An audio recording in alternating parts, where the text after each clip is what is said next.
Welcome, everyone, to the Interagency Modeling and Analysis Group Multiscale Modeling Consortium webinar series. And I am very pleased to welcome the High Performance Computing Working Group, who is hosting this webinar, and Dr. Ravi Radhakrishnan to introduce the speaker. All right. Thank you, Grace. So first of all, thank you for putting this webinar series together, and also for your support of the High Performance Computing Group. I also would like to thank Professor Will Noid from Penn State University, who would be our guest speakers. So before I introduce Will, I just wanted to remind those of you that have joined of late to make sure that if you're not speaking, please mute your microphone. This way, we will prevent any feedback because the webinar is being recorded. So with that, it's my pleasure to introduce Professor Will Noid, who is currently Professor of Chemistry at Penn State University. Will's really well known in the field of multiscale modeling and in particular coarse-graining methodologies for molecular-based simulations. And he's exceptionally well recognized. He has the Alfred P. Sloan Foundation Fellowship, the Hewlett-Packard Faculty Award, the NSF Career Award, and the NIH Postdoctoral Fellowship for his work in coarse-graining methodologies. And today he's going to speak about his vision for coarse-graining. So without further ado, I introduce you to Will Noid. Okay, great. Thank you, Ravi. That's a very kind introduction. Thank you. So I have never given a webinar before, as I think some of you heard, and so please bear with me if I don't do this as well as some of you might. The objective of this presentation is to convey information about a strategy for making low-resolution models for modeling biomolecular systems or soft materials in general. The focus is going to be on trying to accurately reproduce their structural properties, but also in later, an increasing focus of our group is trying to also reproduce their thermodynamic properties as well, which seems to be a somewhat orthogonal endeavor, surprisingly. Before going further, I should acknowledge the people who did this work. A large quantity of this work was actually done by Joe Rudzinski and Wayne Mullinax, who are former members of the group, and now their work is being carried on by Nick and Tommy, who are current members of this group. And also I should mention that some of this work is done in collaboration with Scott Schell at UCSB, who's been a great collaborator. Okay, so I think this is the slide that probably everybody has seen a million times and is sort of a prerequisite for talks in my field.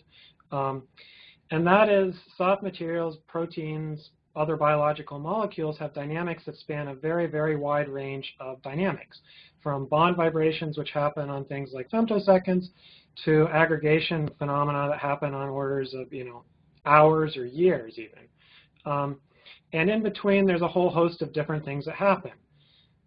In many cases, what we're interested in are the things that happen on long time scales, folding or allostery or aggregation. But the conventional models, which are often in atomic detail, have to capture every single atomic motion in the system, so you have to capture things like bond vibrations, which are 15 or 18 orders of magnitude more rapid. And so you simply cannot take a conventional atomically detailed model and simulate it out to see the things that you actually want. And so this gives a very strong motivation for making much cheaper, lower resolution models of the same system, which have many orders of magnitude, hopefully, greater efficiency than the more expensive, more detailed models. That is the objective of my work, is trying to make sure that these models are accurate. And I often start my talk by giving, I guess, kind of a, a cautionary tale, I guess I would say. And that goes back to the early days of trying to simulate protein folding on a computer. And oftentimes people point to this seminal paper by Levitt and Warshall, our recent Nobel Prize winners in chemistry, from back in 1975 in Nature, which many people think of as being one of the first, or perhaps the first coarse-graining simulation model on a computer of protein folding. And in this very elegant paper, they emphasize that this approach of coarse-graining has two important advantages. And the first is obvious. If you eliminate most of the details of your computation, then the computation just becomes so much more efficient that you can actually hope to see something happen. On the other hand, there's a perhaps even more powerful advantage, which is not always so clear to some people, and that is that you have this conceptual advantage of being able to focus not only your computational effort, but also your conceptual effort, your intellectual effort on a smaller number of degrees of freedom. You can focus your effort on the things that you care about, right? So if you're simulating protein folding, you don't care necessarily about where all the atoms are. You just want to have a global picture of the collapse or the mechanism for protein folding. And mechanism is always a much more vague term or much coarser picture than an atomically detailed model. And I guess I also find it amusing to point out that only 2 years later, the other Nobel Prize winner from chemistry, I guess it was in 2013, did the first simulations with an atomically detailed model of the same system, trying to study, again, folded proteins, but there, instead of looking at something actually happening, they're studying, I don't know, picosecond type vibration. So, you know, this is a classic example of coarse-grained models leading the way. And so when this idea was introduced, it seemed like this might take over the world, and it kind of looks like, you know, looking backwards, it seems like people in computational protein science might have thought that we would conquer the protein folding problem in the late 70s using coarse-grained models with 1970-era computers. But we know that didn't happen because people are still working to solve this problem, quote unquote.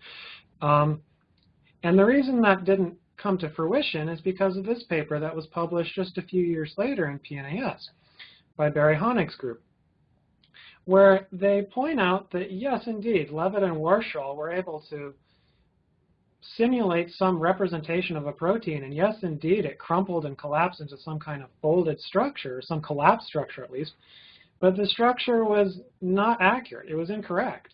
And many of the results of this model, or the outcomes of this model, were simply artifacts of the way the model was built.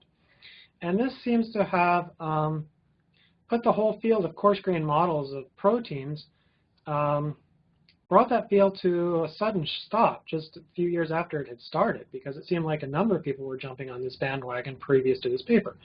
But after this paper, there was quite a gap before people started looking at coarse-grained models to simulate protein folding again. So obviously, the idea of making coarse-grained models of proteins is very attractive, both computationally and conceptually. But the challenge, the focus, what has to happen is that you need to make sure that your cheap, low-resolution model accurately captures the correct physics for the folding process.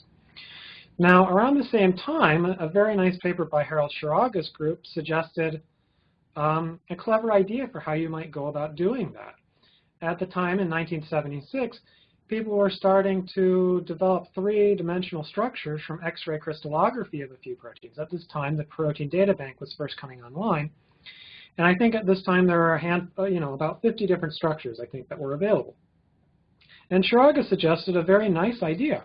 Why don't we look at those three-dimensional, experimentally determined structures and try to figure out what are the necessary interactions for the coarse-grained model to reproduce those structures? Or in other words, try to infer the coarse-grained interactions from the PDB structures. This is a great idea. And in fact, this has launched a whole industry of people adopting what are known as knowledge-based approaches to making coarse-grained models of proteins. And in general, there's two different approaches to doing this. One you might call a foldability criterion, and I'm not going to talk much about this. Although this is a good way. Another approach, which is perhaps more popular and more common and more related to what I'm going to talk about today, is to try to take statistics from the protein data bank, and from those statistics try to figure out what is the interaction between the different amino acids in the protein. Try to go through all the proteins in the protein data bank per se, and find every time you have a red amino acid and a white amino acid at a given distance, build up some kind of histogram and normalize that histogram, call it a probability distribution, and try to relate it to some kind of potential energy function in some kind of simple Boltzmann-like form. That's a very popular idea. The problem with this, and this is well known, this is not my observation, previous people, in the mid-90s this was clear to many people. The problem is that the probability of finding this a white amino acid at some distance from this red amino acid is not simply due to the interaction between these two amino acids. It reflects the entire environment of the protein. For instance, it reflects the presence of this orange amino acid, which influences the conformation of these two amino acids themselves. So you can't simply look at the probability distribution for pairs of amino acids to infer the direct interaction between the pair, because that probability distribution reflects the effects of the environment. It's not trivial to go from probability distributions of pairs, or probability distributions, period, to inferring the correct interactions. And that's really what has motivated much of the work that's been done in my group since we started at Penn State in, I guess, 2007. We started off by trying to answer two, in some sense, very simple questions, much less grand than the question posed by Harold Sharaga back in '76. The first question we want to answer is, if somebody gives me a collection of structures, can I determine what is the correct potential energy function for a coarse-grained model that will reproduce that ensemble of structures? And in particular, can I do it directly from the ensemble of structures? What is popular in the coarse-graining field of soft materials is to try to guess a potential, and then see how that potential works, and then systematically fix that potential until it reproduces the structure that you want. And sometimes that works, and sometimes it doesn't. But what our group wanted to do was to try to go directly from the structure ensemble to the underlying potential in a way that's more, I don't know, I guess I would say perhaps elegant, or more closely aligned to Harold Sharaga's vision. And then so much of my talk will be focused on this question. The second question that motivated our initial work was, let's suppose that I could make a good coarse-grained model for this particular structure, for this particular protein. What about this protein and this protein? If I think about the protein data bank as providing structural information for many different proteins, can I somehow use that information for many different proteins to try to make a single global potential energy function, or a set of globally valid simple potentials that can be combined for each different system and accurately model that? That was the second objective that our group set out to address when we started. And I will probably have less time to discuss that. Okay, with that kind of motivation, I'll move on to what this talk is about. The outline of the talk is, the rest of the talk is going to first of all introduce this thing known as the many-body potential beam force, which is really the essential quantity in bottom-up coarse-graining modeling, where you try to take some ensemble that you believe to be good and try to make a coarse-grained model that reproduces the properties of that. And after we examine that many-body potential beam force, we'll develop a variational strategy for approximating it, because it turns out that this potential beam force is actually hopelessly complicated. But we need to make simple approximations in practice, and so I'll tell you about a variational method for approximating it, and in particular what we call a generalized-Yvon-Born-Green theory, which allows us to implement this variational approach directly from the structure ensemble. I'll show you some results that this is an exact theory in a certain sense. And in some cases, in practice, we have to make approximations. Sometimes in practice, these approximations are very accurate. And in other cases, they're less accurate. And in that case, we're working on trying to, I'll tell you about some progress towards addressing that situation. And then we'll come back to the many-body potential of beam force and focus on not just structure, but also the thermodynamic information that is encapsulated in that many-body potential of beam force, and how one might hope to incorporate that into this coarse-graining procedure. I will probably not have time to discuss a variational approach for making these models, in some sense, optimally transferable. But if I do have that time, I'll be glad to share that with you as well. And as I said from the outset, please do interrupt as questions arise, if it will be useful. Okay, so the first and necessary step in relating atomistic and coarse-grained models to define the relationship between the two sets of structures, or a mapping operator, which I'm going to call M. And this is in some ways a very simple idea.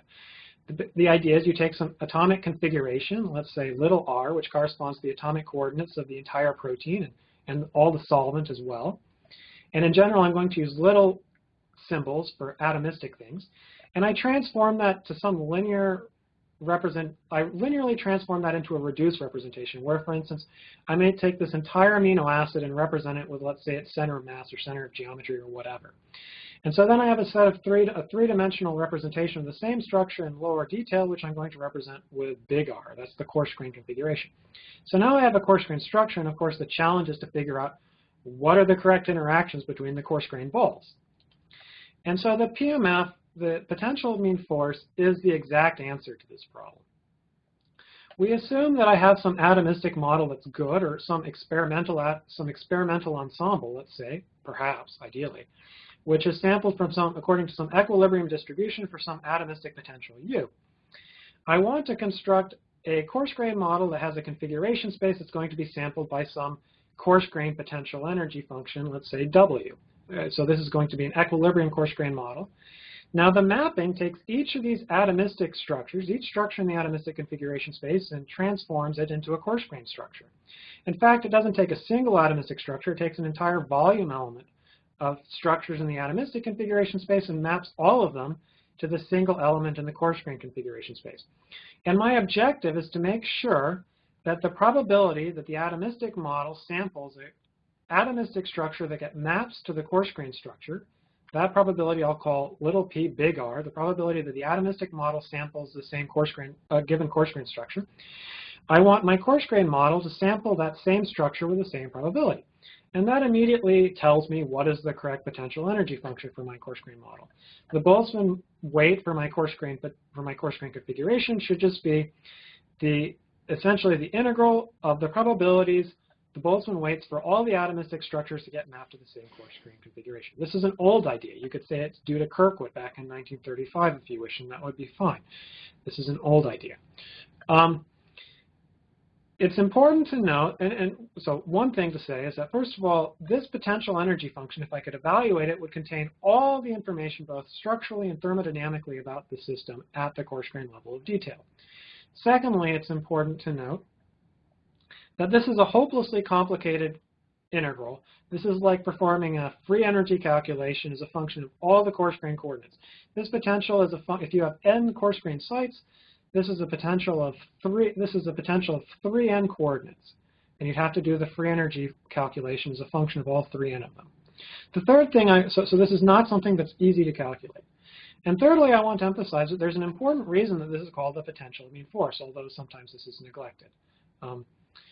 The reason that this is called the potential mean force is that if you calculate the force on coarse-grained site I in a given coarse-grained configuration R by just doing the standard thing, taking gradients with respect to Cartesian coarse-grained coordinates, you find that the force on that site in a given configuration equals the force on the same site due to the atomistic model, or little f, when averaged over all the atomistic configurations that get mapped to the single coarse-grained configuration. In other words, for a given coarse-grained configuration, there's many different atomistic structures that get mapped to it. In each of these different atomistic structures, there's a different force on the corresponding coarse-grained site. And the force generated by the potential mean force is going to be a conditioned canonical ensemble average of all of these. And conditioned averages can be thought of as a geometrical projection, as illustrated here. So you can think about the many-body mean force field as a geometrical projection in a well-defined way of these fluctuating atomistic forces into a coarse-grained space. I'll make this analogy more clear in a moment. A very important point is that if I could somehow determine this many-body mean force field, then this would be equivalent to knowing the many-body potential mean force at a given thermodynamic state point. In other words, if I could somehow calculate this quantity, that would be good enough to make sure that my coarse-grained model was perfectly consistent with the underlying atomistic model at a particular thermodynamic state point. Okay, so that idea is the basis of a variational principle for coarse-graining, which is due to Greg Voth's group, where I worked as a postdoc, known as the multiscale coarse-graining method. The idea is very simple. You define a functional chi-squared of a trial coarse-grained force field, which I'm going to indicate as F prime, by taking the force on each site. Well, let's do it the other way.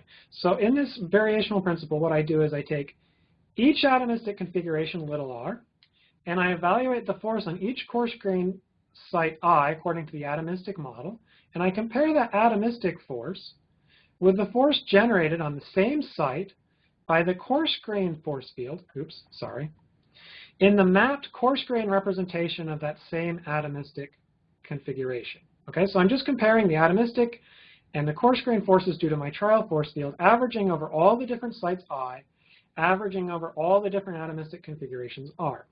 And you don't have to do too much algebra to be able to show that the exact minima of this functional is the many-body mean force field that I defined on the previous slide. You can write chi-squared for a given trial force field as chi-squared evaluated for the many-body mean force field, the perfect force field, plus a positive definite term that describes the difference between the trial force field and the perfect force field. And this is always, as I said, positive, so this is globally minimized by the coarse-grained force field that you really want. If you did a global minimization of this functional, you would have a perfectly consistent coarse-grained model at the thermodynamic state point. But the geometric interpretation is rather convenient for what we're going to do as well. And that is, if you think about what a force field is, a force field is just a collection of vector-valued objects that specify a Cartesian-valued force at each different coarse-grained site in each different atomistic configuration. And you can think about that and you realize that there's a vector space of such atomistic force fields, and in that vector space lies the original atomistic force field that you started with. Now within this space, this vector space of atomistic force fields, lies a subspace, a vector subspace of coarse-grained force fields. And according to the arguments I made on the previous slide, the many-by-mean force field, the perfect coarse-grained force field, actually corresponds to the geometrical projection of this atomistic force field into this space of coarse-grained force fields. And in fact, this variational principle is nothing more than a statement of Pythagorean's theorem in the space of coarse-grained force fields. Chi-squared evaluated for a given trial force field, coarse-grained force field, is just the square of the distance between the atomistic force field and the trial coarse-grained force field. And if I minimize this distance while being constrained to work within the space of coarse-grained force fields, I will simultaneously minimize this distance and obtain in some way, obtain a variationally optimal approximation to the coarse-grained force field that I really want. So that's very nice. So now that we've introduced this as a variational problem, we need to introduce a basis set for actually doing useful calculations. And the basis set is really very simple. In my coarse-grained model, of course, I want to be able to simulate it using a conventional MD package or a conventional force field. And so I need for my coarse-grained potential to be of a relatively simple form. I have non-bonded interactions between each pair of sites that depends upon their distance. I have bond potentials that depends upon the bond length, angle potentials that depend upon the angle, torsion potentials that depend upon different torsions, and so on and so forth. It's just the standard terms. And this potential determines a force field just by applying the gradient operator to this. And if I go through and apply the gradient operator to each of these terms, I end up by, first of all, differentiating with respect to the argument of the potential function, and that gives me a force function. And then I multiply that force function, which is the magnitude of the force, by the gradient of the order parameter with respect to the Cartesian coordinates. And this gives me a direction. And if you think about it for just a little while, you'll realize that this direction of the force actually corresponds to an element in this vector space of force fields that I was telling you about a moment ago. So what you see is that this force field corresponds to a set of force magnitudes, which corresponds to coefficients, times vectors, which correspond to elements in this, or basis vectors, or elements of this coarse-grained force field space. And so this defines a basis expansion. I have a set of force functions that correspond to coefficients for elements in the space, multiplied by basis vectors that correspond to directions of the forces on all the different particles. Okay, and I'm going to use zeta in this talk to represent different interactions, whereas g is going to basically be a basis vector, or the direction of a force you might think of. My objective, of course, is to determine what are the optimal force functions, what are the optimal potentials within the space span that I'm dealing with. And of course, now that I have a linear representation of my coarse-grained force field in some basis set, now my variational principle becomes a linear least squares problem, which is very important because linear least squares problems are one of the things that you can most readily solve on a computer. And what I'm effectively doing now is I'm taking the many-by-mean force field, the perfect force field, and the variational principle is going to determine the geometrical projection of that perfect force field into the space that's spanned by my basis set.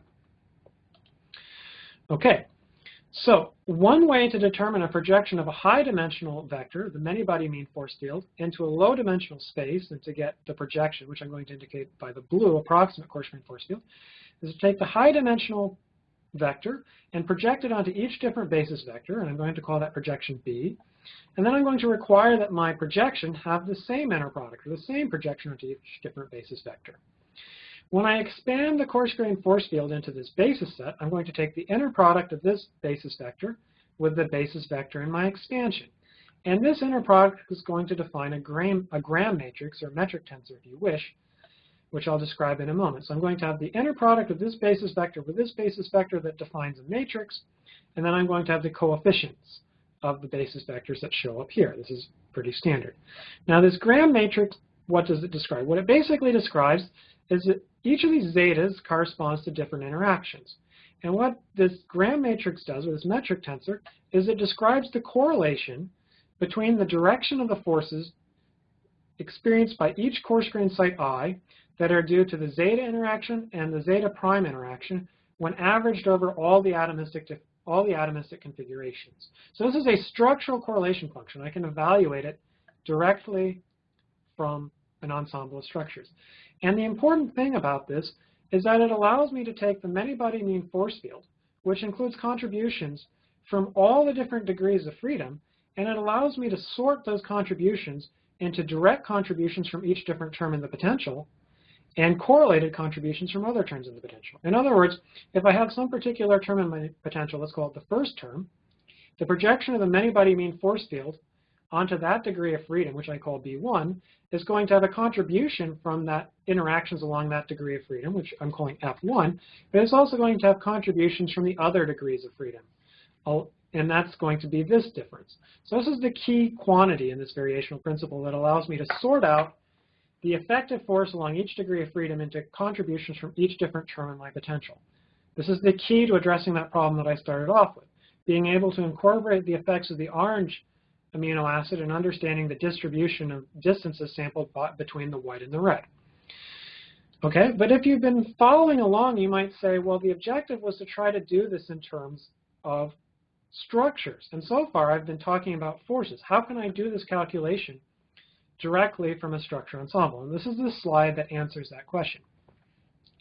On the previous slide, I introduced the quantity B, which is the projection of the many-body mean force field, the perfect force field, onto each degree of freedom modeled in my coarse-grained potential.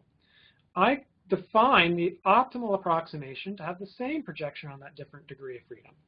That defines this gram matrix plus these force functions which I need to solve for. I need to determine these in order to determine my optimal approximation. I can calculate this from structures, so I need a way to calculate this from structures.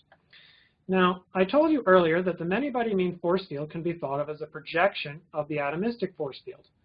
So one way to calculate this projection is actually to take a step back and project the atomistic force field onto the degree of freedom.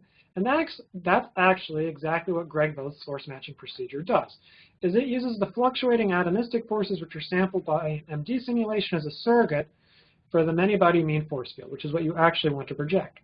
But I also told you that this many-body mean force field is defined by gradients of the potential mean force. I told you that the potential mean force is determined from a probability distribution. And so this is a gradient of a probability distribution. So I have an inner product with a gradient of a probability distribution effectively, and that type of quantity is something that's very standard in statistical mechanics. And what you do is you do integration by parts. And you can write this quantity now as the derivative of a very simple structural correlation function of a single degree of freedom. In essence, this G bar is essentially like a radial distribution function that describes the distribution of pairs. And this quantity dg dz is effectively nothing more than the average force experienced by both the red and the white amino acid when they're separated by a given distance, in this case z. So this is now a closed equation that I can calculate in terms of structural correlation functions for the optimal set of potential energy functions, or force functions equivalently, that give me a variationally optimal approximation to the many-body mean force field, the one that I really want to calculate. It turns out that this is actually a rather, I guess, significant generalization of an old equation from liquid state theory that was developed for monatomic fluids, known as the Yvon-Born-Green equation. But now we've generalized this equation in the sense that now it works for any type of potential energy function, and also we've shown for the first time that it has this variationally optimal approximate. It provides a variationally optimal solution to an inverse problem, which is a powerful new insight. Another thing that's rather interesting is that it's related to another leading approach for systematic coarse graining that has information theoretic basis, known as using the relative entropy. And in order to define the relative entropy, it's useful to define a quantity phi, which is just basically the information content in a given coarse-grained configuration R for distinguishing between the atomistic and the coarse-grained models. And this is defined for a given coarse-grained model with a potential U by taking the ratio of the probability that the atomistic model samples a given coarse-grained configuration, dividing that by the probability that the coarse-grained model with the potential U samples the same configuration. And you take the logarithm of that, and that gives you this information quantity. Obviously, this vanishes at a given coarse-grained configuration if the two models have the same probability, and it's large if they have very different probabilities. You can show that its average is necessarily positive, and so you can make the coarse-grained model always better by minimizing phi. In fact, you can go a step further and show that if you minimize the relative entropy with respect to a particular term in your potential, that actually corresponds to making sure that your coarse-grained model reproduces the atomistic distribution along that degree of freedom. Of course, this is not something that can be solved directly from the underlying potential. This is a self-consistent framework, and so this provides a variational approach, but it's a variational approach that requires that you resort to a guess and check numerical strategy, which is in some sense what I wanted to get away from. Now, so this has become a very popular approach for systematic coarse-graining. What's rather amusing is that this force matching functional actually, by minimizing the relative entropy, that's one variational principle. This corresponds to minimizing the average of this information. Force matching actually corresponds to minimizing the average of the gradient square of this information, which is rather cute. I don't think many people appreciated that. And you can interpret this physically, but I won't do that today. Okay, so with that kind of very general background and theoretic discussion, I want to show some results, right? Does this work? So the first system for which we applied this to is a toy model for a protein that's due to David Thirumalai's group. And the idea is that you take some protein and you represent each amino acid with a single bead. Let's say you put it at the alpha carbon. And moreover, you take an even greater simplification.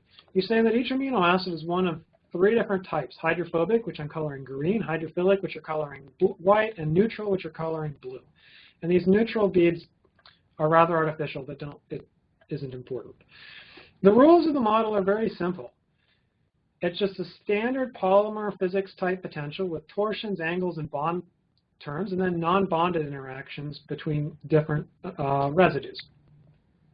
And the rules are that all the non-bonded interactions are repulsive to generate excluded volume, except that the hydrophobic interactions, the interactions between the green sites, also have an attractive term, an attractive Leonard-Jones type potential. And consequently, these aggregate or self-associate to form something like a hydrophobic core. And so this very simple model has provided considerable insight into generic features of protein folding. And that's fine. The objective, our interest in using this model was that this is a model where we can generate an ensemble of structures, and we actually know the underlying potential energy function exactly. The question was, given this structure ensemble, can we determine the underlying potential energy function quantitatively without guessing and checking? The answer, of course, is yes, right? So in this left graph, what I'm comparing are the pair potentials for each different set of beads, the hydrophobic beads and the other types of beads. The hydrophobic beads are in black. And the true potential of the Honeycutt-Thirumalai model is in solid. The calculated potentials are dashed. The results are quantitatively accurate. This calculation corresponds to determining the potential energy function at each different distance along this curve. So I'm effectively solving for 1,000 parameters simultaneously in one matrix inversion in this method. And I'm determining all of these quantitatively accurately directly from the structure ensemble, and nobody had ever done that before. Moreover, if I assume that the coarse-grained potential energy function has some simplified form, then I can determine those parameters as well from this variational principle. But this doesn't just work for this simple toy model. In that simple toy model, there's actually no coarse-graining. It's just a proof of principle. Yes, indeed. If we have a complete basis set I can use, or an adequate basis set, I can use this variational principle to determine the potential energy functions directly from the structures. A more challenging case is this model where we applied this model for this approach for making a coarse-grained model of a polyelectrolyte. In collaboration with the Milner and Moranis groups in chemical engineering at Penn State, they were interested in understanding how charges, how ions flow through polymer electrolytes for understanding batteries, polymer-based batteries. So what's shown here is a molecular conformation of one polymer in a melt. This polymer is a polyethylene oxide-based backbone, so you have so many carbons with the blue beads followed by an oxygen, and so on and so forth. But every so often along this polymer backbone, you have an isophthalate group that's sulfonated. So you have this kind of ester benzyl sulfonate thing. It's a pretty complicated polymer. And so this polymer is charged as these sulfonate groups that are bonded to the polymer backbone, to this PEO backbone. And then, of course, we have these free sodium ions floating around in the rest of the polymer matrix. And this was a simulation. So they did atomistic simulations of the system, and not surprisingly, very little happened because this is a very glassy system. But the system was able to reach some kind of local equilibrium. And they wanted to make a very low-resolution coarse-grained model of this. What they wanted to do was to make a coarse-grained model that only described the sulfate groups and the sodium ions. So in this one molecule, you'd eliminate all this PEO backbone and replace the isophthalate groups with one coarse-grained site that's charged at the center of the sulfonate groups. And these are attached with some kind of anharmonic spring. And then they interact electrostatically with each other in the same polymer, with sites in other polymers, and of course with the sodium ions. And I won't belabor these points, but the take-home message is that the coarse-grained model eliminates the vast, an enormous amount of resolution of the model, and is on the order of 5 orders of magnitude more efficient, and yet reproduces the solvation structure of the ions surprisingly accurately if you just glance at the comparison between the red coarse-grained distributions and the black atomistic distributions. It's quite remarkable. This approach also works quite well when you have highly ordered helical peptides. So using basically the same approach, we studied coarse-grained models of, these were polyalanine peptides. In this case, I think this is alanine 15 or something. This is a model, and so we considered different models of polyalanine that had different properties. In this case, we had an atomistic model that just folded to a very stable helix. And when the atomistic model samples just a very simple folded helix, then the coarse-grained, we were able to reproduce that structure very accurately. The coarse-grained model quite faithfully reproduced the properties of the atomistic helical model. But when it doesn't work quite so well is when you have a more complicated system that samples a much more complex ensemble.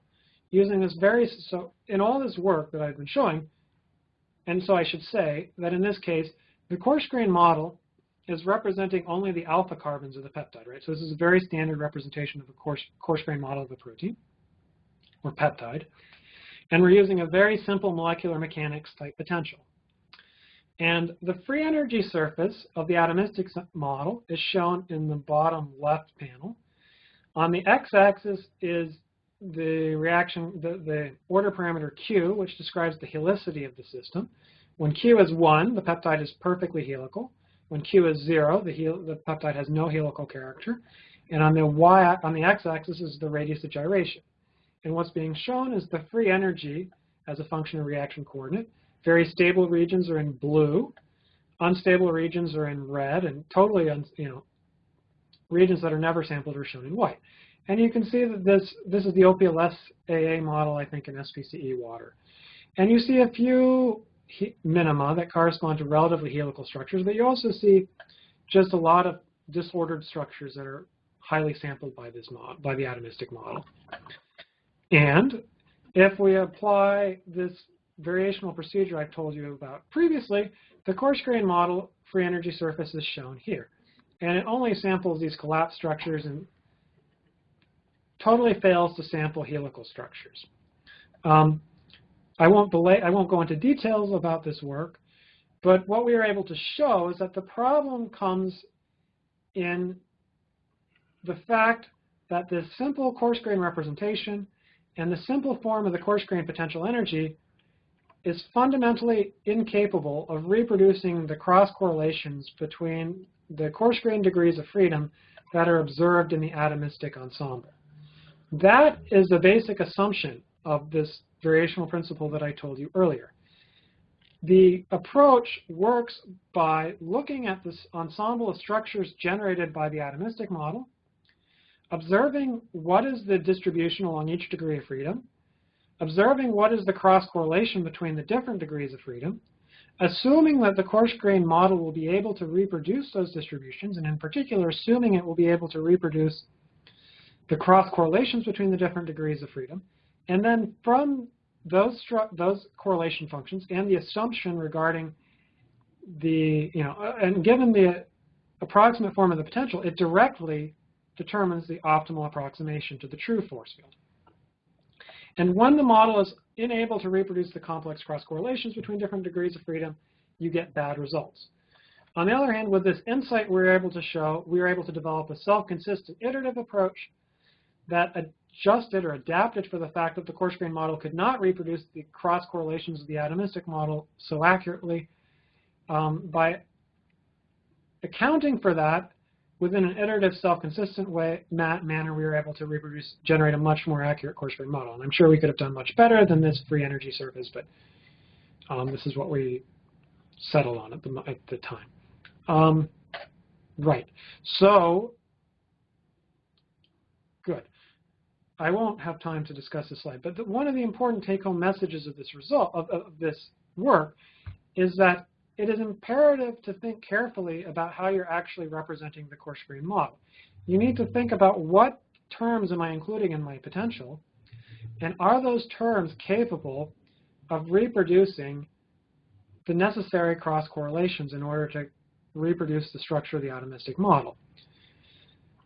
That requires that you think, again, carefully about the mapping and the terms in your potential. And so based upon that, we spend a lot of time thinking about what are good representations, given the fact that we're only willing to deal with relatively simple terms in our potential energy function. And this work goes into a lot of detail into a strategy for understanding how you can think about that, but I won't belabor that. One thing that I do want to talk about briefly in the remaining time that I have, and I'll try to keep this at an hour, I guess is what I'll do, is to discuss the thermodynamic implications of coarse-graining. So this is basically the picture that I showed you earlier. I have some atomistic model with configuration sampled according to some atomistic Boltzmann weight, a mapping that transforms into a coarse-grained representation. The correct potential energy function is this potential mean force that I'm calling W, which just corresponds to the net Boltzmann weight for all the atomistic structures that get mapped to the given coarse-grained structure. This is, as I said, known. What I didn't appreciate when I started working on this is, although everybody recognizes, I think, that this W is not a pure energy, that it has an important entropic component, what I didn't realize is how true that was, and that this potential mean force can be directly decomposed into an energetic and an entropic component, and that this energetic component is actually a simple average of the atomistic potential, averaged over all the atomistic configurations that map to the given coarse-grained configuration. And that this entropy really is a relative entropy that quantifies the information loss when averaging or integrating over the fluctuations of the atomistic distribution function over all the atomistic structures that get mapped to a single coarse-grained configuration. And in fact, this quantifies the information loss, it quantifies the entropy loss, it quantifies the temperature dependence of the model, of the potential mean force, and importantly, it depends upon the mapping. So that's something that we have tried to understand more clearly, right? As I motivated earlier, accurate reproductions of structure depend upon careful consideration of both the potential and the representation of your model. And so do the thermodynamic properties. The unfortunate thing, of course, is that we cannot accurately calculate this W at a single thermodynamic state point, let it a range of thermodynamic state points, and even less as a function of the mapping in general. But we have identified a simple analytic model for which we can calculate all these things analytically as a function of the mapping, as a function of the thermodynamic state, as a function of anything you wish. And that is by using what's known as the Gaussian network model, which in some sense is due to Flory, but has been extensively developed by Bahar's group at Pitt and other people like Jernigan and many others, but especially Bahar. The idea is very simple. The idea of this model is very simple. You take some protein structure, let's say this one, and from this protein structure, you can calculate this thing known as a contact map. This protein has 120 residues, and this panel A indicates the contact map for the protein. On the x-axis is the different residues, 1 to 120. On the y-axis are the different residues from 1 to 120.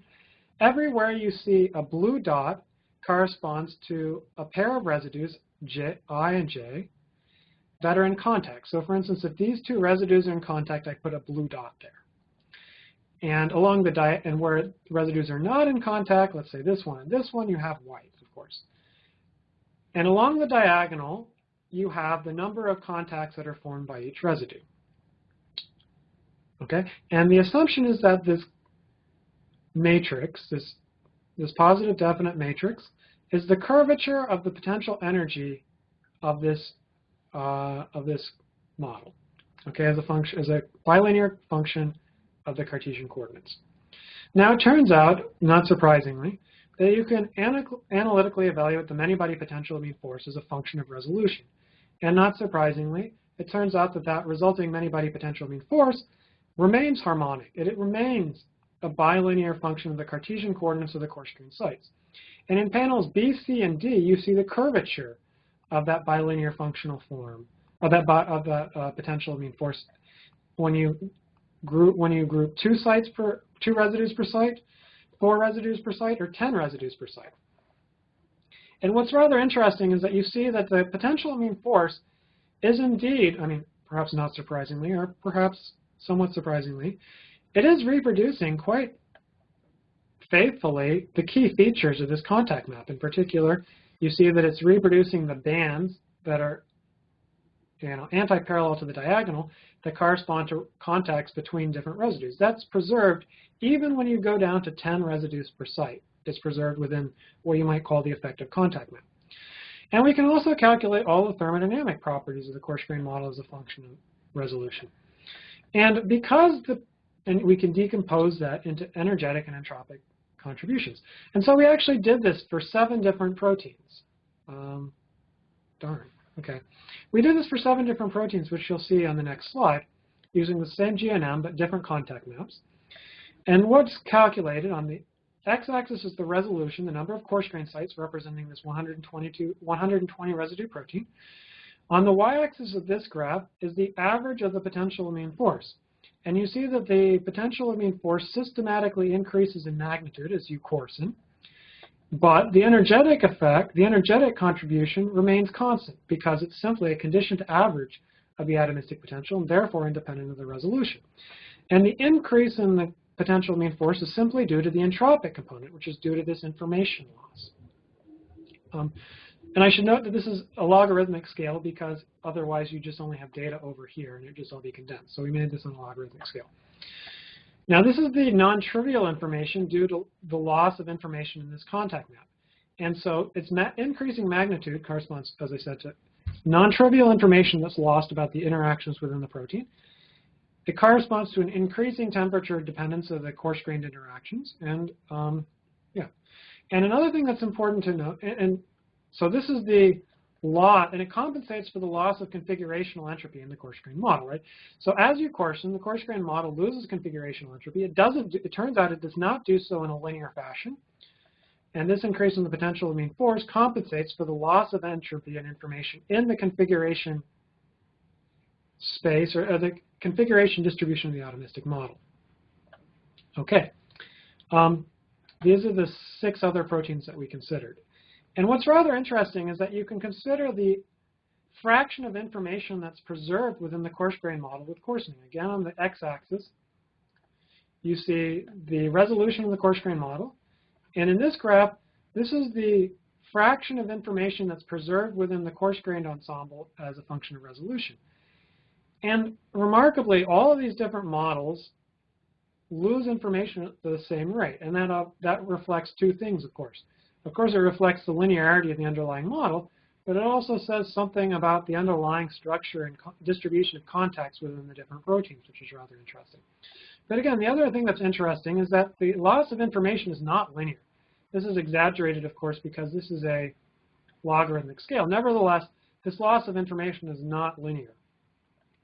And in fact, you can plot the amount of information within the model as a function per site. So I'm taking the information within the model as a function of resolution and dividing it by the computational cost, or the number of sites per model.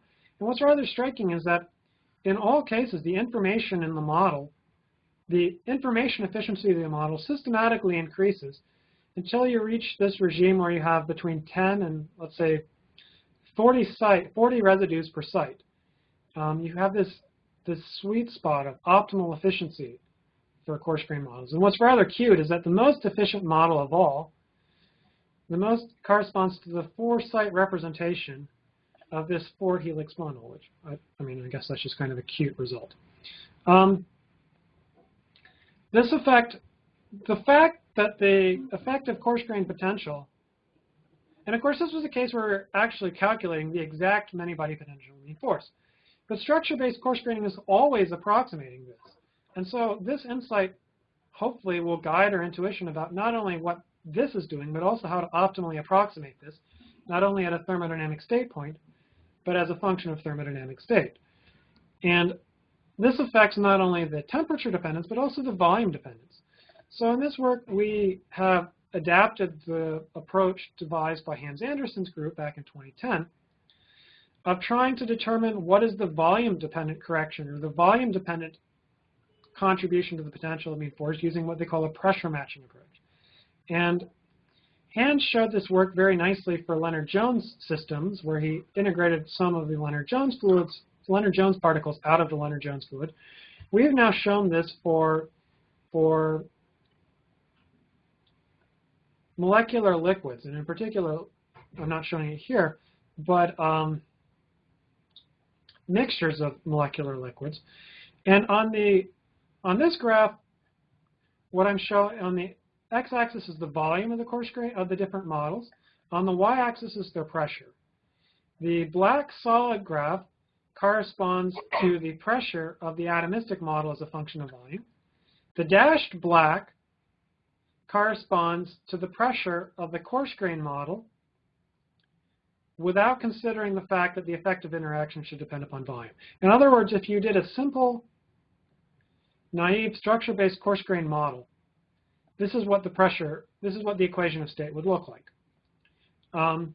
If you then simulated this model, of course, it won't sample this equation of state at 1 atmospheric pressure. Instead, the volume distribution, the equation of state will look like this at 1 atmosphere pressure, near 1 atmosphere pressure.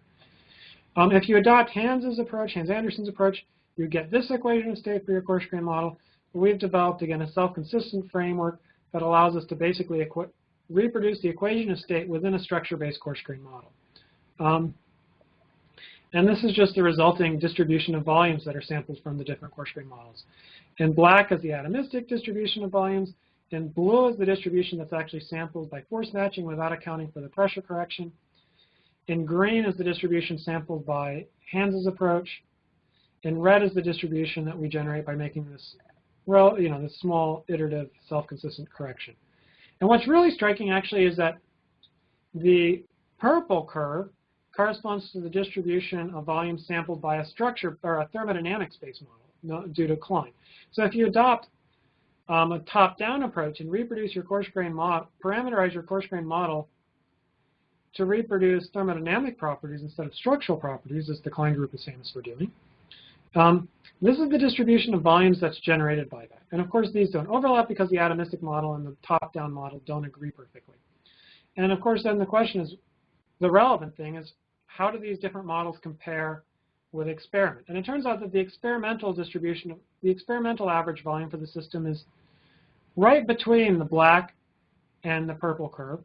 And in fact, it turns out rather strikingly that our model reproduces the density and the compressibility, the experimental density and experimental compressibility with similar or better accuracy to the structure, to the thermodynamic space model due to Klein.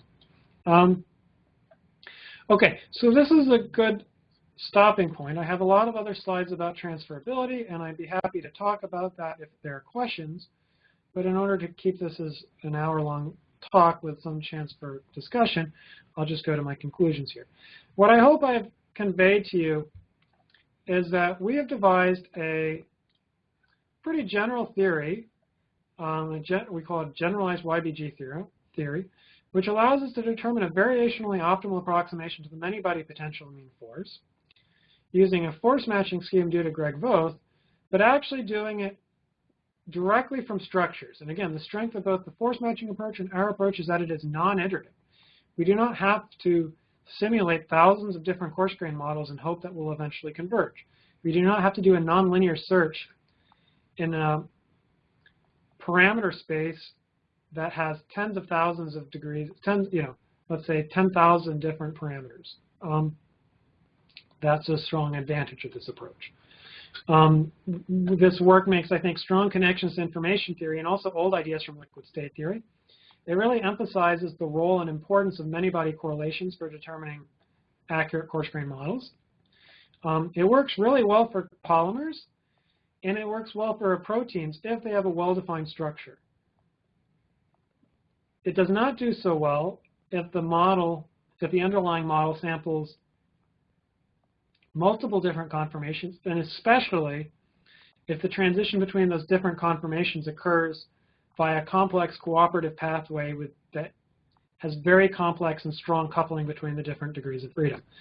And we've developed an iterative self-consistent approach that makes things somewhat better. I really want to emphasize that the potential mean force, which is, again, the central quantity in bottom-up coarse graining, it has not only all the information you need for structurally accurate models, but also for thermodynamically accurate models. And the thermodynamic components are not being adequately considered, in my opinion. And also, I think that considering these thermodynamic considerations and the corresponding information theoretic considerations should really be essential when we try to start thinking about identifying what is the optimal representation of a system. I think that the two components of coarse graining are, first of all, identifying the representation and then determining the correct interactions for that representation. And it seems to me that the vast amount of work in this field is focusing on figuring out what are the correct interactions for a given representation. But if you have a good representation, that might be relatively easy. And if you have a bad representation, that might be relatively hard. Plus, a good representation might be informative, while a poor representation might be uninformative. Our group is definitely starting to focus increasing attention on trying to understand what are good representations of models. I didn't have time to talk about it, but we've devised an extended ensemble that allows us to take this variational framework and determine systematically improve the transferability of coarse-grained potentials such that they optimally approximate the many-body potential mean force from multiple different systems.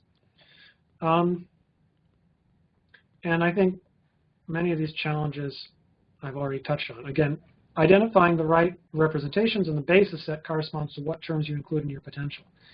Figuring out better ways to assess the quality of coarse-grained models and, even more importantly, predict their quality in advance. Representing thermodynamic properties and addressing state point dependent of potentials is a key thing that we're thinking about.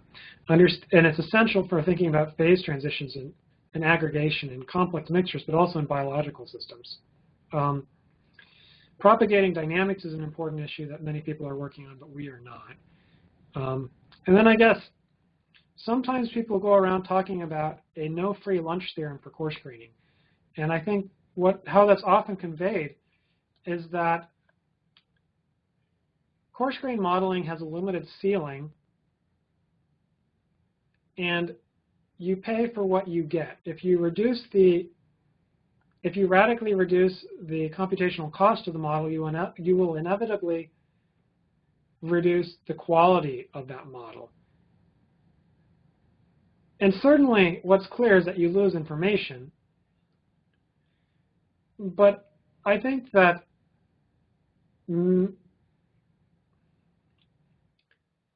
the ceiling for coarse-grained modeling is not reached.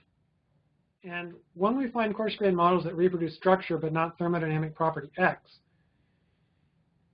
I think often the problem is not because the coarse-grained model cannot reproduce thermodynamic property X, but rather because we're thinking about thermodynamic property X wrong at the coarse-grained resolution, because we're not properly thinking about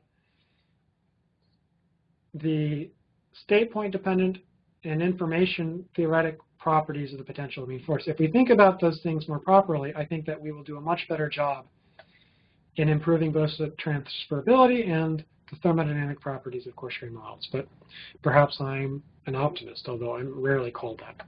So with that, I hope that this has been informative, and I will gladly open the floor to whatever questions there may be. Thank you, Will.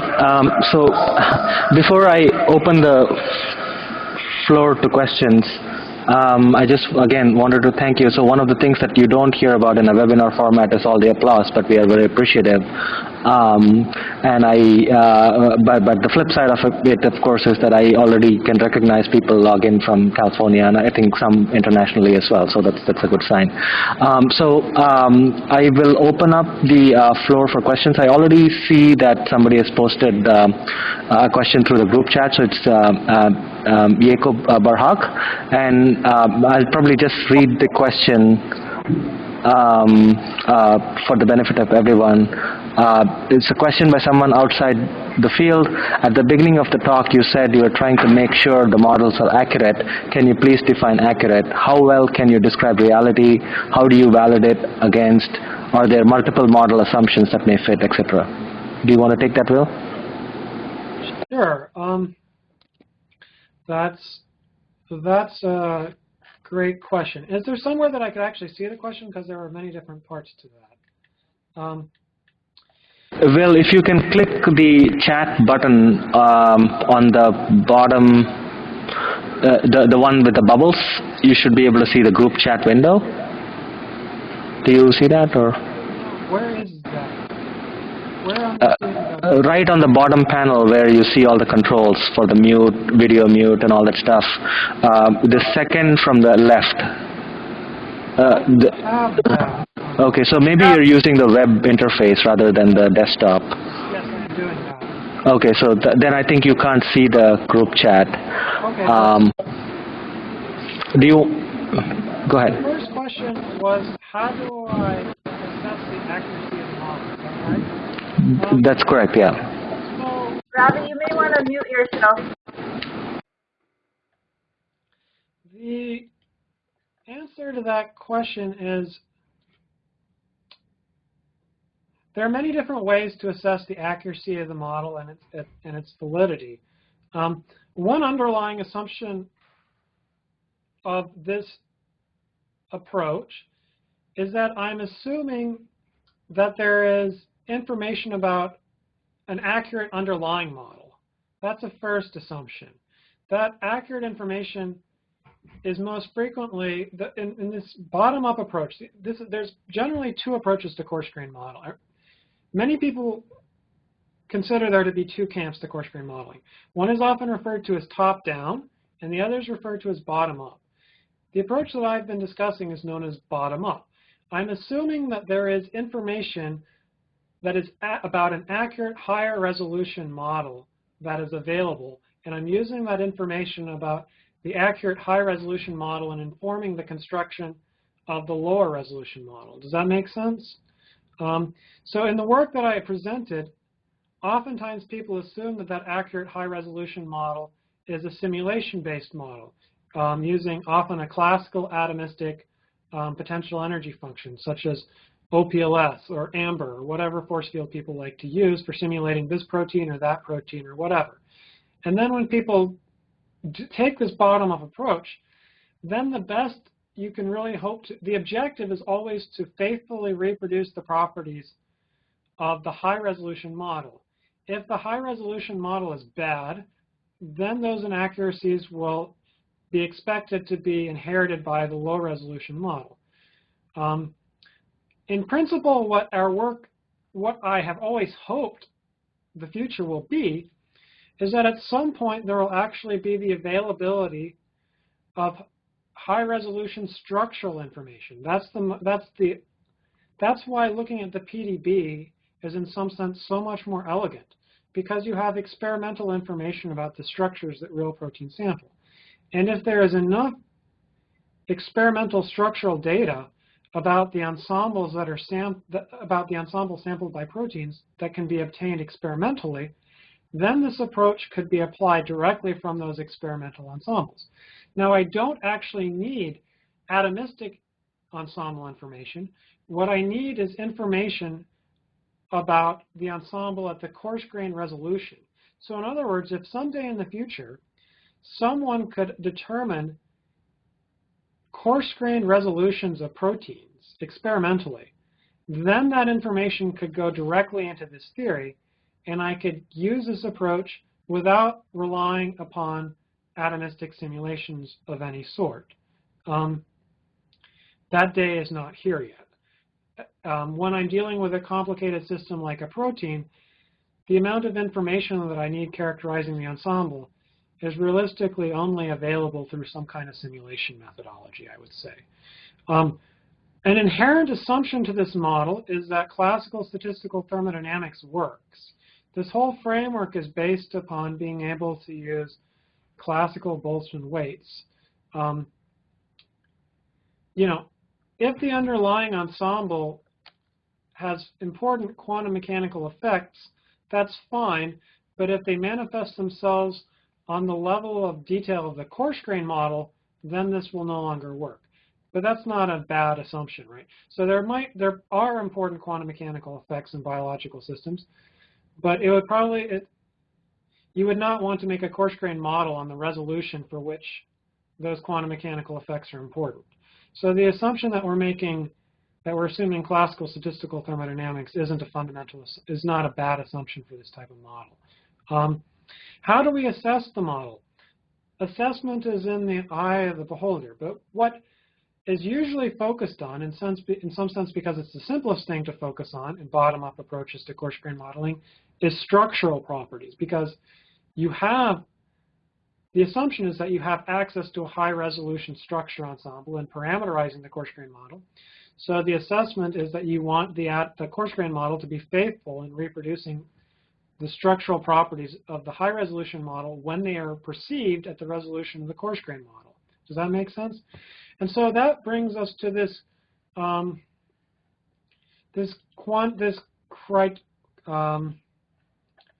what did I call this? This consistency criterion that's shown on this slide here. Let me bring it up. If my coarse-grained, what I have to find here is on the right-hand side, I have the probability that the atomistic model samples an atomistic structure that gets mapped to a given coarse-grained structure. On the left-hand, so this is what I want. I want my coarse-grained model to sample this coarse-grained structure with the same probability that my atomistic model does. That is, in some sense, the most rigorous criterion for assessing the structure of the coarse-grained model, is making sure that it satisfies this consistency criterion. And if you were able to do this, then you would exactly reproduce every feature of the ensemble at the level of the coarse-grained model. In practice, that's not feasible. You cannot perfectly reproduce every structural feature of the atomistic model, of the high-resolution model. What people generally settle for is reproducing things like pair distributions. What is the probability that this molecule is a given distance from that molecule in the case of a liquid? Or what is the probability that this torsional degree of freedom samples this this distribution of angles, or things like that. Those are simple things that are easy to assess. Things that are also easy to assess are things like, what is the probability that the coarse-grained model samples a helical conformation versus a sheet-like conformation? What is the probability that the coarse-grained model is within some distance, some standard deviations of, let's say, a known crystal structure of a protein? those are the types of structural features that one wants to be able to reproduce with a coarse-grained model. In some cases, some of those things are very easy to reproduce. In a liquid, it's become quite easy to reproduce things like pair distribution functions for molecules as a function of distance at a given state point.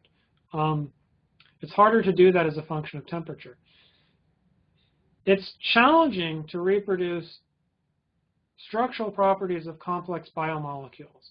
There are relatively few instances where people were actually able to reproduce structure ensembles of biomolecules, even at the, let me bring this slide up.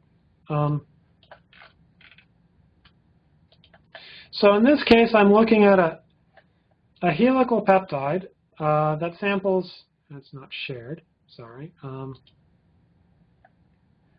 So in this case, I'm looking at a short peptide that samples a fairly complicated free energy surface with helical conformations, coil conformations, extended conformations, and lots of stuff in between. The agreement is quite bad if you use the first thing I told you about. The agreement is still not very good. It's, depending upon your perspective, satisfactory or not if you do self-consistent optimization. But this level of agreement between the atomistic and the coarse-grained model, at this level of detail, for a system of this complexity, is what you can expect for a short peptide using this type of approach. Now, there are other people, and there haven't been many studies that have done this, and I would say they haven't succeeded in doing better than this. Now, what has been done is that a number of people have taken a different approach, looking not at trying to reproduce detailed features of ensembles, but saying, I'm going to take some number of model proteins, and I'm going to do some kind of nonlinear optimization in potential space of the parameters in order to try to reproduce their folded structure as accurately as I possibly can. Some models that come to mind are things like, and what's often done is people introduce explicit bias. You have to know the answer, and then you put the answer into your model. But that's, of course, obviously cheating. There are a few models that don't have such explicit bias, such as the OPEP model, which has a higher resolution and can fold some number of proteins with surprising accuracy. But they don't look at such a fine detail properties of the ensemble, and they're taking a fundamentally different approach. It's not that it's in some sense, it's much more accurate for certain things, but it would not be as accurate for other things, and it would be very difficult to assess. It's very difficult to, it would be, very difficult to systematically improve such models and to understand their failings. And certainly those models have failings as well. And of course, then there's the whole issue about thermodynamic properties. This approach that I've been focusing on of reproducing structure, then what one wants to be able to do is to see, do you reproduce phase transitions? Do you reproduce, and that's incredibly hard to do, is to reproduce phase transitions.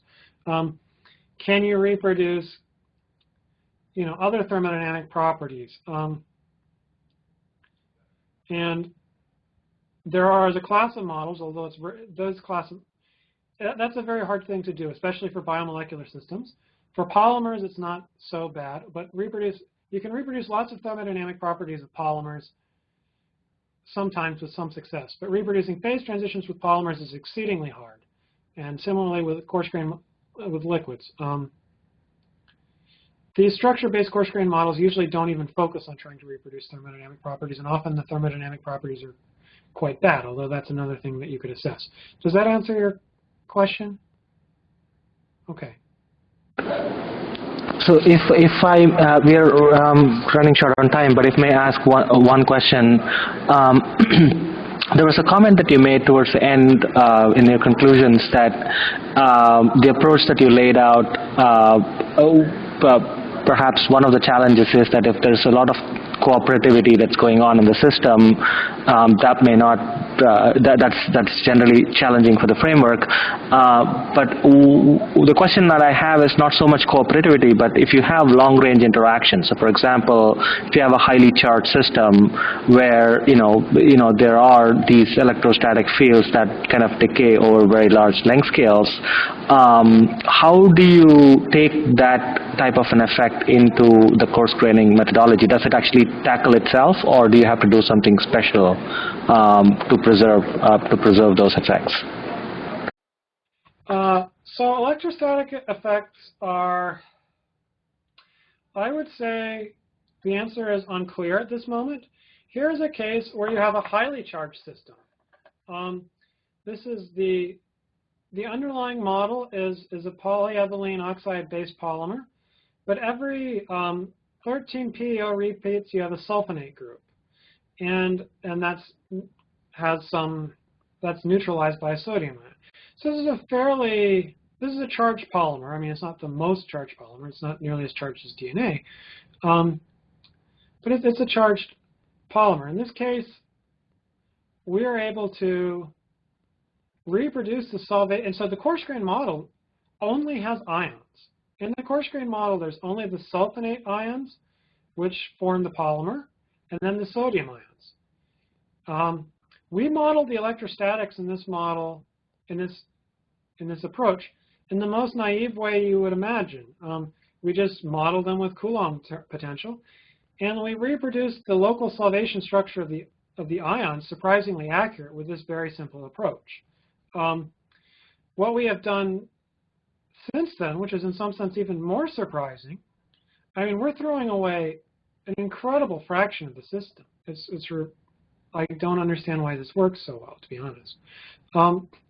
What we've actually done is shown that you can do this not at just a single state point, but actually as a function of temperature and as a function of sulfonation. So you can neutralize some of these sulfonate groups in the polymer, and we can still reproduce the solvation structure of the ions as a function of temperature and sulfonation over, not an extensive range, but a reasonable range, by simply taking a transferable short-ranged attractive potential and a simple Coulomb potential with a temperature and composition-dependent dielectric, which you can fit. And then we can actually reproduce the properties of this system surprisingly accurately. Let me show you that. It's striking. But that's not, I'm not so naive as to think that this is always going to work. First of all, in some ways, this is an incredibly low-resolution model of the polymer. But if you're really wanting to model a macroscopic polymer, then this model is still too high a resolution. So people like Monica de la Cruz, Olvera de la Cruz at Northwestern has recently shown some very beautiful work on how she couples a self-consistent field theory with a liquid state treatment, I think based upon the primitive model for the for treating electrostatics, and shown that that works very nicely on a much cheaper model. But on this type of scale, we were able to reproduce temperature trends and composition-dependent trends. Composition-dependent trends across the entire range of compositions that we were interested in. And I guess I'm only showing temperature-dependent trends across, I guess in this case, only, 25 degrees. So that's not that big, but we were able to do, I think, over about 50 degrees. Well, actually, what happens is when we went to lower temperatures, the atomistic results became we no longer trusted the atomistic results at lower temperatures than 400 K. So we actually originally, the Moronis group did simulations at lower temperatures. The transferable coarse-grained model didn't recapitulate their trends, but we think that's in large part due to the fact that the atomistic simulations did not sample an equilibrium distribution at those lower temperatures below their class transition. I hope that was a useful answer. Yeah, yes, it was. Thank you. Are there any other questions from the audience? Okay. If not, yeah, Jakob. Yeah. How much computing power does it actually take? It's the high performance computing working group optimal. So can you give some information about how long the simulations are taking or things like that?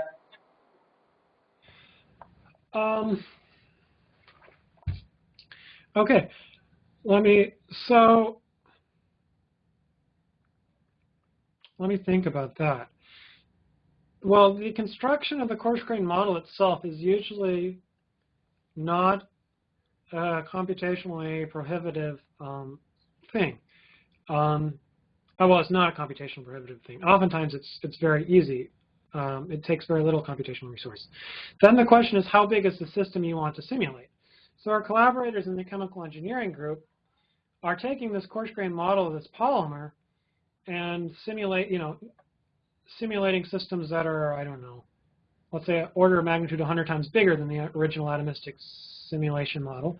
And then they really are pushing the limits of the what they can do. Then it really does become large-scale computations. And if they want to try to model, mesoscale, they want to simulate self-assembly of these, because what happens is that you have these ions aggregating at certain temperatures and under certain compositions. What they want to understand is the long-scale structure of those aggregates. They want to understand things that happen across, tens or hundreds of nanometer length scale. And so then even when you are modeling something in this type of resolution, it still becomes a big computational simulation. And so in that case, it does need high-performance computing. Much of our work that I've showed you boils down into the realm of proof of principle, or trying to solve general problems. And so in those cases, the coarse-grained simulations, the systems are usually designed so that the coarse-grained model simulations are very efficient and don't require high-performance computing, if that answers that question. But the objective, of course, is to make models that then will be used on scales that require high-performance computing. We just do our fundamental method development using simple systems that don't always require such. But when as I said, the chemical engineering group uses this in applications, then very much it depends upon high-performance computing at the coarse-grained level. Okay, great. All right. Thank you so much, Bill. All right, and thank you everybody for participating, and hope to see you soon. Thanks. Yeah. Bye.